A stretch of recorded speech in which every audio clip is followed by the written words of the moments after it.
large bags of Grandma? human ashes. Yes. Grandma and Grandpa. Oh.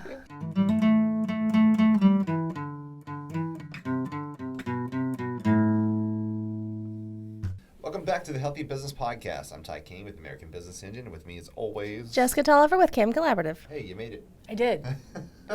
I did. I don't think I've been on time for anything this week. There's your coffee. I'll put that over there for you. Oh, thank you. I was actually sitting here looking, I'm like, you got 2 cups. No. I was confused too. Did I make 2 cups? I mean, I did. One of them was for you. There you go. Thank you. I had to take the dog to the vet, and the process in Arkansas is a little different than in Kentucky. Yeah, well, it's just people want to be nice, and I'm like, it's 8 o'clock in the morning. There's nothing nice left in me. I need to go. Yeah.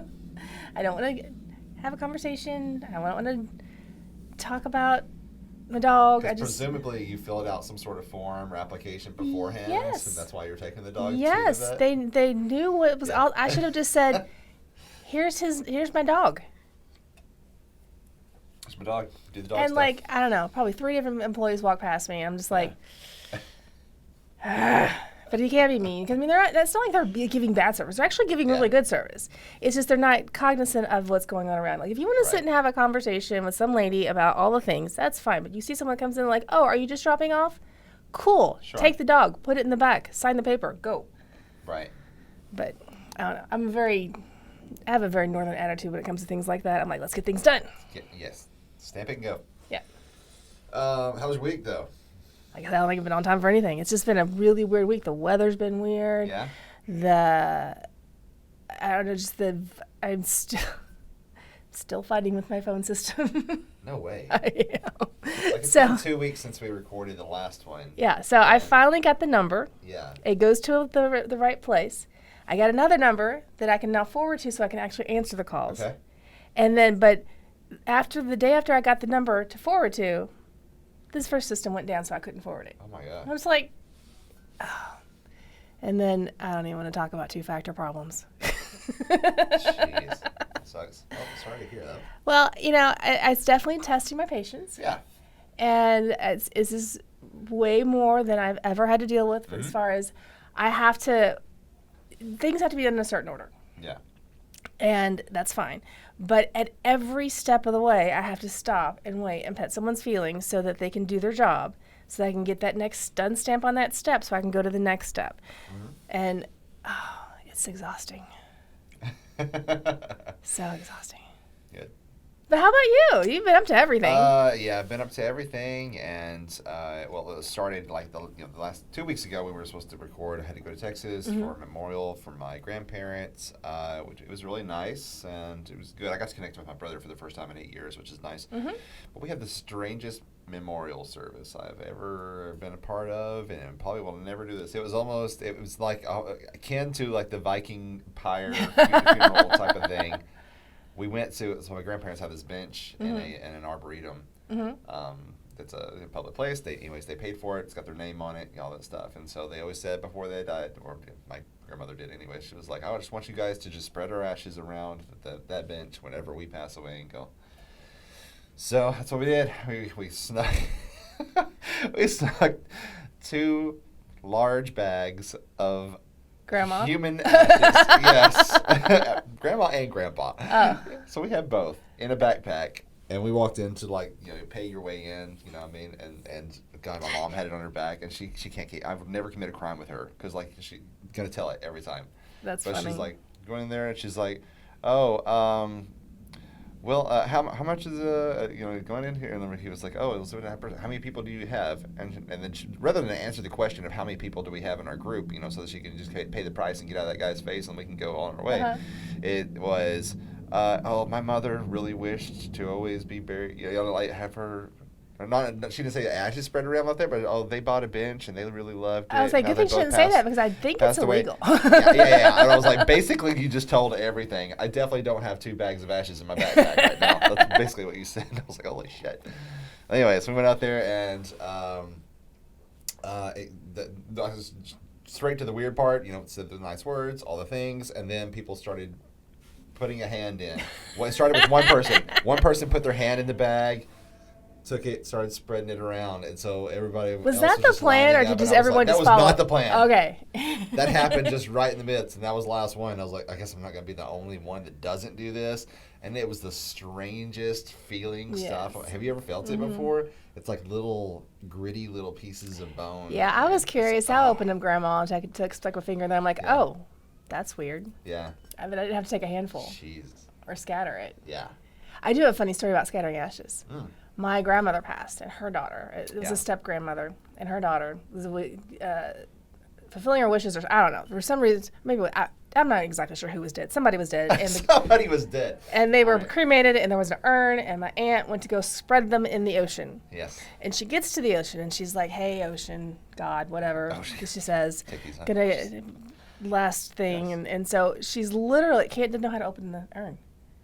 Didn't bring a tool. Yeah. And so she's literally on the rocks of the ocean, banging this urn on a rock, trying to get. Metal one? I don't know what it was made of. Okay. It chipped a little bit, but it didn't break, and she had to then leave. Yeah. And have someone help her open it and redo the process. Oh God. And it was this emotional thing. She went and did it by herself, and she said all the words, and she's like, "This is going to be a great memory," and she had to do it twice. Please. Second time, she's like.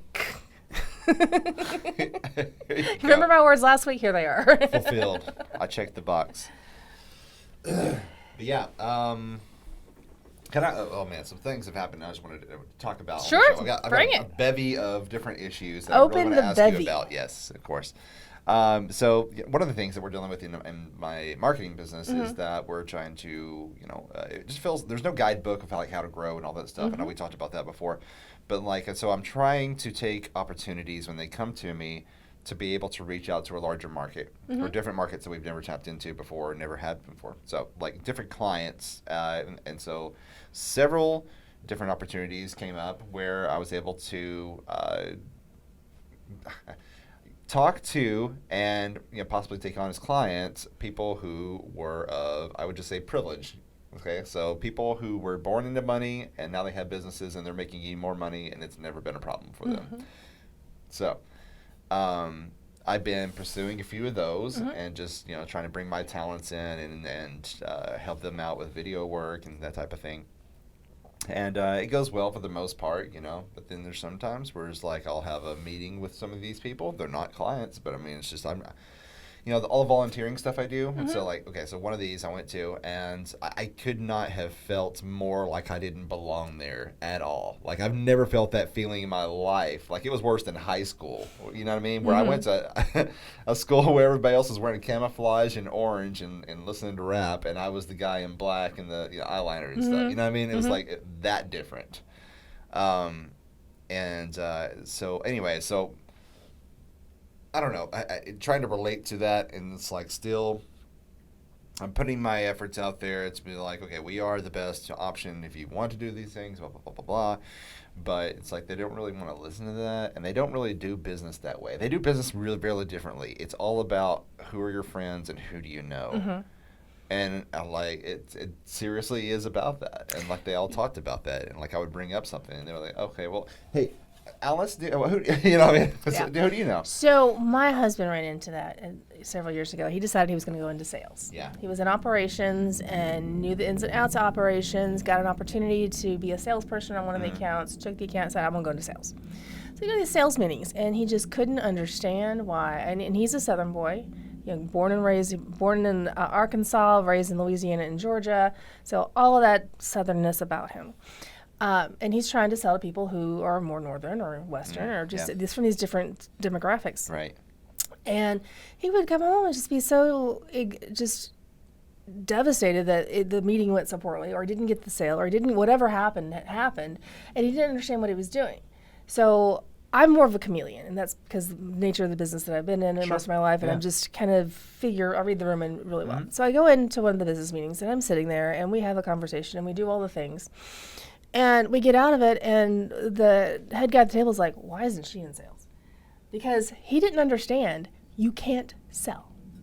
No, those people don't want you to sell to them. Right. They want you to go in there and make them feel like they're the most important person in the room. They want you to be oohed and awed about how great they are. Absolutely. And then you have to be able to say the right buzzwords at the right time to make them feel like, all hail you. And to an extent, all your clients need to feel that. But you really need to talk to your audience. So it is a different environment if you haven't experienced it before. Yeah, for sure.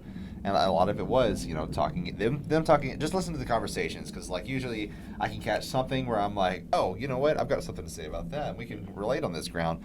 But, it was about their Instagram followers and, certain posts that they were going to take down off of their profiles because their friends didn't like it or had something. And it's like, what? Who lives like that?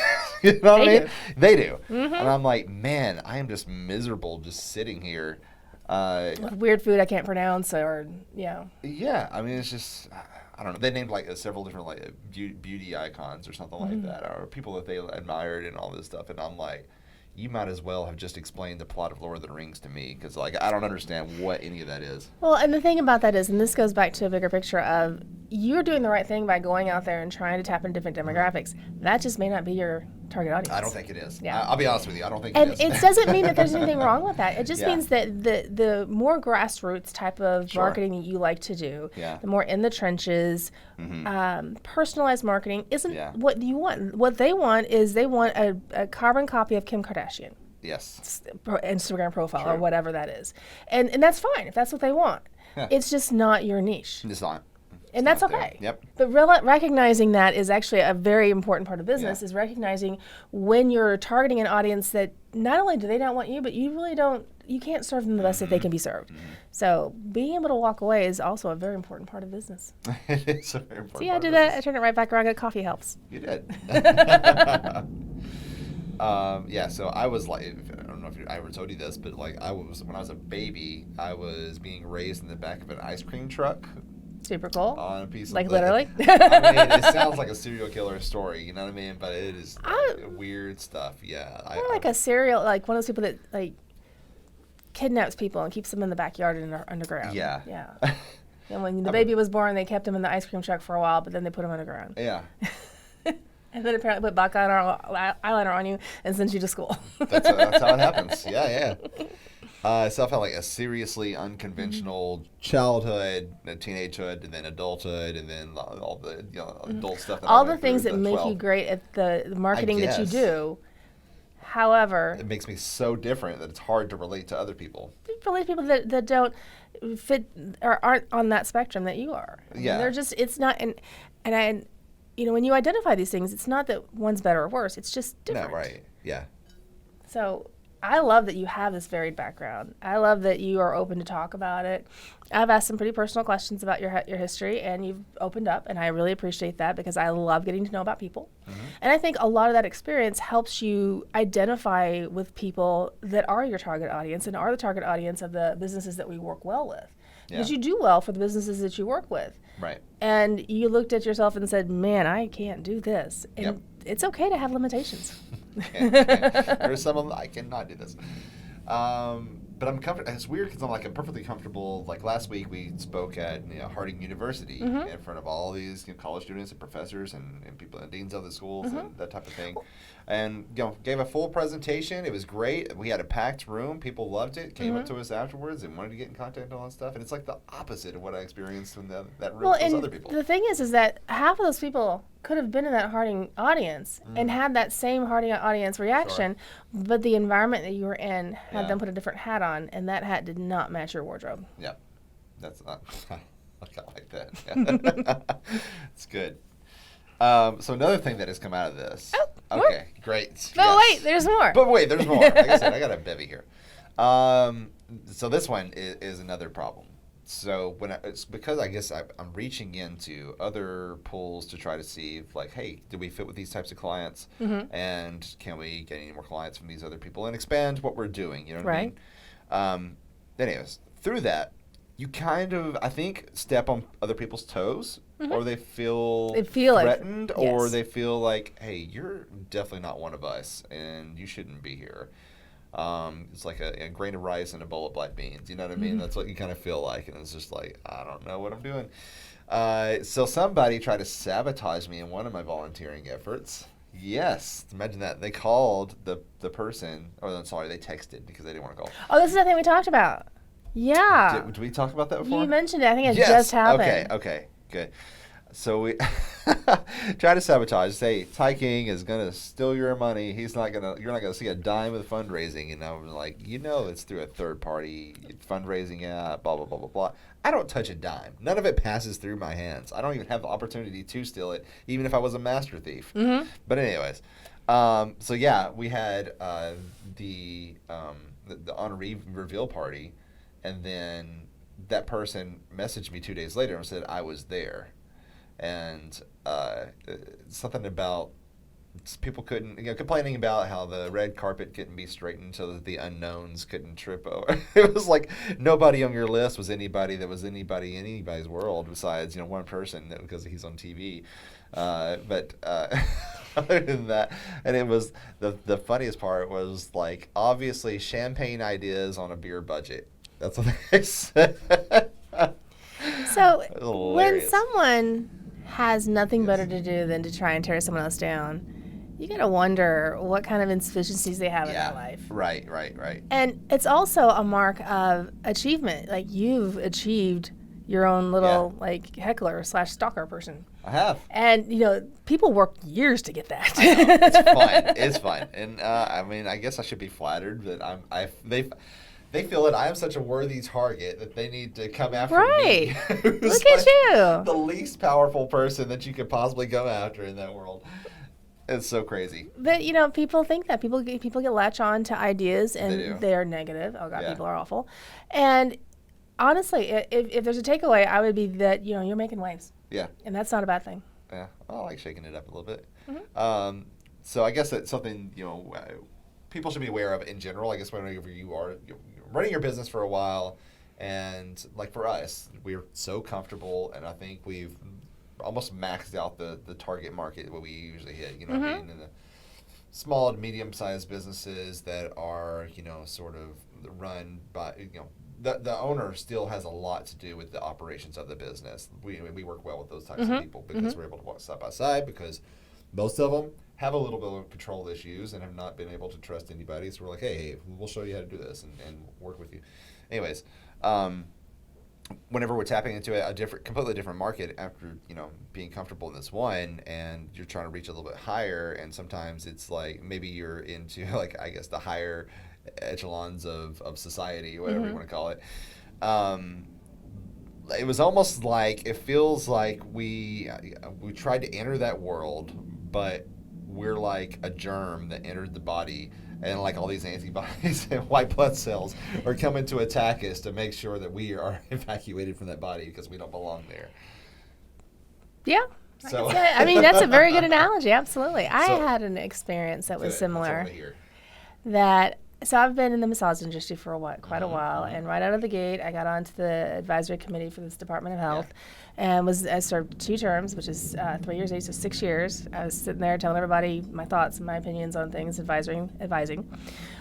So I got to, and I was also very active. So I worked on some legislation, and I was always very, just like I am. I'm kind of pushy. I want to get things done. I don't want to waste time. I don't want to mince words, and I don't really care about your feelings. Facts don't care about your feelings. There's people for that. I'm not that people. And so I rubbed a couple of people the wrong way. And then I served out my second term. It's a 2-term max, so I bowed out. And I recommended a friend get on the board after I left. And I thought, she'd be good for the board. She's got the right personality for it. She helped keep me advised what's going on, which I appreciated, but it's not like it was some insider trick or anything like that. And there's this other lady who really didn't like that I wasn't supporting some of her outrageous ideas, decided to attack this person that I had recommended. And I just let it go for a while. And then finally she starts dragging my name into it. And I stepped up and said, excuse me.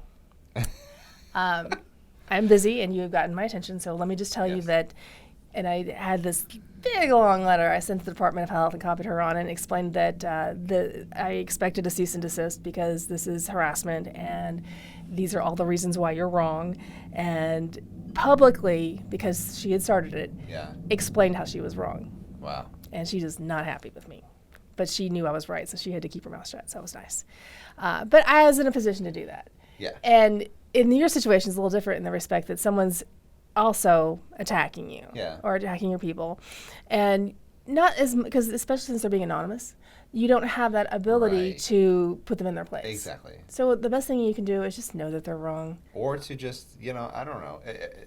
So who I've spent many hours being like, who is this and what is their motive? Like, I can't imagine anybody that I've made so angry that they would come after me for this. But think and about so it. it could be, You're letting that person operate on a lot of real estate in your head rent free.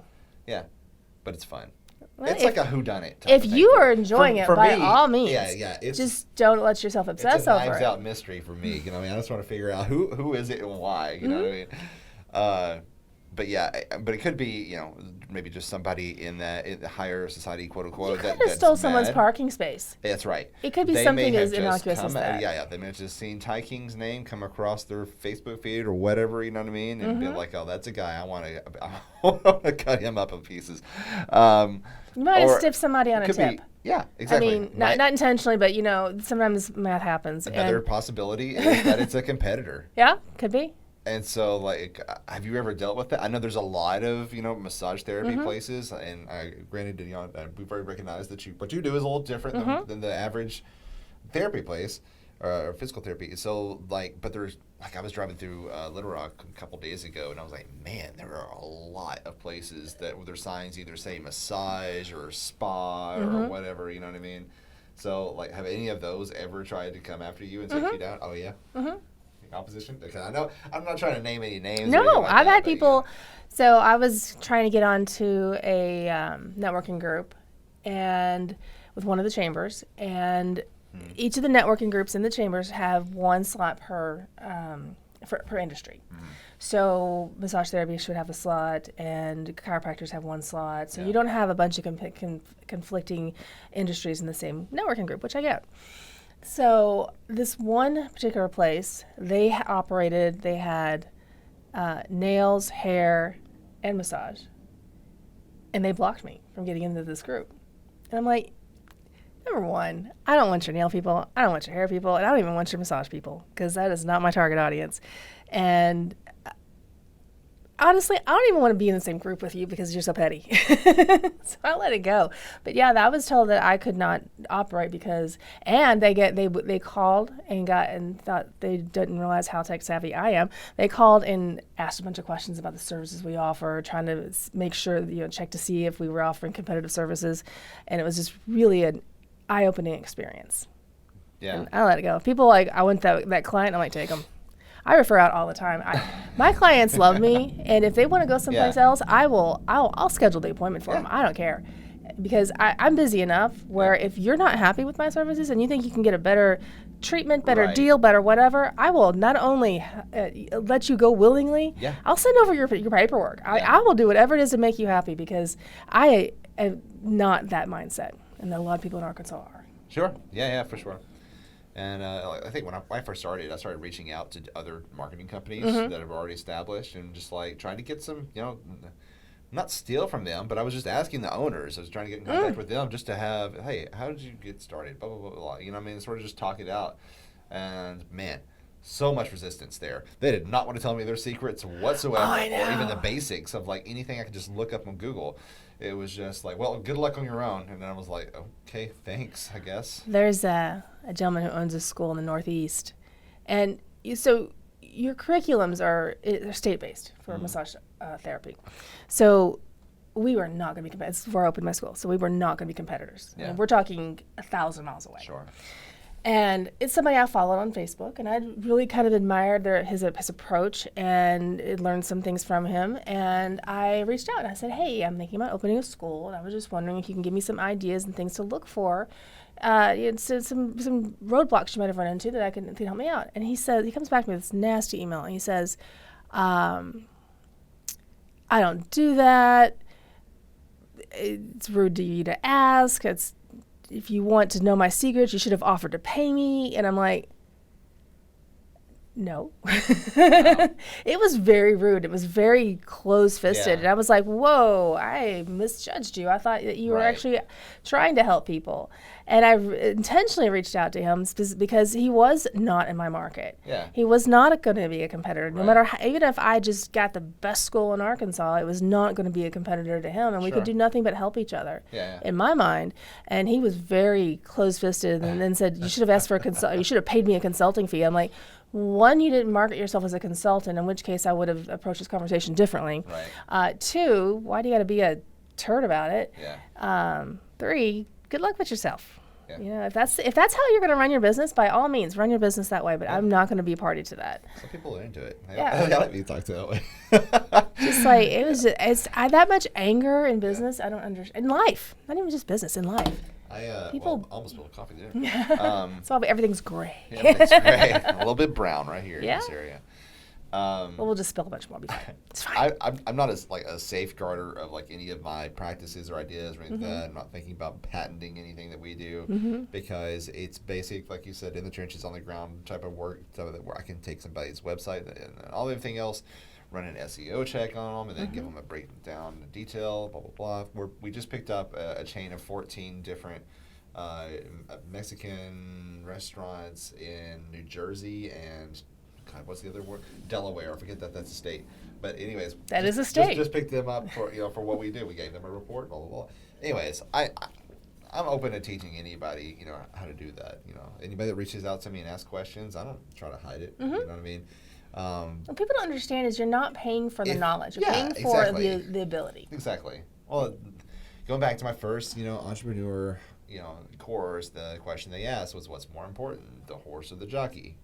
Well, you got to have, the idea is the horse, you know what I mean? That's fine, but the horse can't win the race on its own. You got to have the right jockey to guide it, and vice versa. You can't have a lame horse and a good jockey. You know what I mean? So it's got to match up perfectly. But if you can take what I do and make it even better, hey, all hats off to you. I'll look at you as a success story. Exactly right. But I'll never forget, I went to this conference one time where it was somebody from Walmart and the Walton and all this stuff. Anyways, he was talking about Sam Walton and like how he got Walmart started and built it up to what it is. He started off as just a general store, but then he was going into his competitors' stores and just seeing, is there anything in here that I'd like that I'm not doing at my store yet? And he would just go in as a customer and then talk to somebody that was working behind the counter. Hey, where do you guys get your beans that you're selling on the shelf over here? Or he would walk through. The story that they told was about end caps. That's why Walmart has them now. Is at the end of shelves they realized there was some space that they could be selling more items, and so they just started hanging those end caps, and that's where he got the idea from a different store. Came back, started doing it at Walmart, made it even more That's successful. exactly what I do. I went to a continuing education course, and I was looking at the facility, and they had a charging station for your phones. That was a multi-charging station for anyone in the class to come in and charge their phones. And they had all the different chargers, and I thought, that's a thing. Yeah. And now I have 3 of them. Yeah. I have them for my clients. I have them for the front desk. I have them for anybody who wants to come in and charge. We have that ability to do that. It's a silly little thing, and it was a $20, $30 investment, but it changes the vibe of the person when they walk in. Yeah. So the same thing with the end caps. People are walking around, they don't notice they're there. They don't notice they're not there. But it changes their vibe. Like, I'm walking around this corner that has nothing. Ooh, something shiny. So it's definitely, and I'm sure it increased sales. Oh, yeah. That makes a way better experience for somebody like me who's like constantly on my phone and doing stuff, and the battery gets drained. And I come in here for a massage or something, and like I know I'm only 20%. You know what I mean? This thing's gonna be dead by the time I walk out, and so it's nice having the charger there, and I don't have to lug around my laptop bag and all that other stuff. It's like, oh, that's great. Well, I'm glad that she thought of that. That's awesome. And it's not something that you'll necessarily remember, but you will. It plants a positive, feeling and impact in your brain. Like, absolutely. Even if you don't recognize it, it's like you have a positive feeling for this place because there was that one little nugget of. It's usually the thing that I don't know why. It's just a good vibe. And that's the thing, is that there's water available, or that there's this available, or that there's this. There's all these different little things that you don't even think about that are just available to you that make it a low thought process. That you can come in, you don't have to worry or wonder. Yeah. So, but I learned a lot of what I've done from going and visiting other people, getting massages, going and visiting at other facilities, taking continuing education classes, taking other marketing classes. Yeah. Just seeing what people do and figuring out what works for me. Yeah, for sure. And that's because I've done so much of that. I am extremely open to sharing that information, because just because I do the same thing you do doesn't mean that I'm going to steal that idea from you. It just means that we're both doing it. And if that's the one thing that, if someone's like, man, I was going to go to Ty, but because he has this charger thing, but you have this charger thing, and I'm going to go to you now. It's like, that's not the reason. That is not the reason people make those choices. But it definitely helps with retention. Yeah, for sure. One last thing I wanted to bring up, and just going back to what we originally talked about. So, from your experience, how do you recommend that somebody starts reaching out into other, pools to start getting clients or to reach other customers? So, one of the things that I teach in marketing for massage therapists is you have to have a target audience. You have to have a guy or a girl or whatever. You have to pick a person and you say, this is who I'm marketing to. Right. And this person has this type of age, this type of gender, this type of job, this type of whatever. These are the things I want to help them with. And when you narrow that, doesn't mean that you can't work with anyone on the outskirts of that, but that helps you narrow your focus. So if you're going into another market, are you changing your focus? Are you splitting your focus? Does that person operate in that same market, but you just haven't tapped them? Right. So if the answer is that person operates in that market and you haven't tapped them, then you just absolutely, you do it. You find a way to get your in to address those people in there. But if it's completely outside of your wheelhouse, then just because there might be money to be made doesn't mean it's worth chasing. Right. But in every industry is going to be different. So with your industry, a lot of these people need marketing assistance for various different reasons. So they are a pool of people that may or may not fit your target audience. So getting the opportunity, going in there, talking, realizing, shaking hands, and walking out is the best thing you could have done. Because if you didn't, you'd sit there and be thinking, man, if I only look at all these people over here, I know I could help them. And you could if they let you, but they won't, because you would do what they don't want. Yeah. So as far as going into different markets, absolutely. Definitely test the waters, but don't give up on your initial target audience, whatever's working for you. Now, if that's not working for you, that's a different conversation. Yeah. But stick with your target audience, because your target audience can operate in different circles. Sure. But make sure that you stick to your focus. Okay. That's good. Good advice. Because I've got several other opportunities popping up, and it's like, I'm going to dabble, you know what I mean, and just see where it hits. But I don't think I'm going to spend a terrible lot of time trying to hit my head against the bricks, you know what I mean, trying to make something happen. You definitely want to peek around the corner, but if it's just not your scene, then, you know, more power to them. Next time you meet a marketer who's more that scene, like, hey, reach out to these people. Yeah. Because you guys will work together good. Yeah. Because that'll give you also a lot of street cred. Yes. Street cred. That's what we like. Yeah. Makes it sound real cool. That's about the coolest thing I've said this month, so let's just go with it. Well, after the conversations you had at the vet this morning. Oh, my God.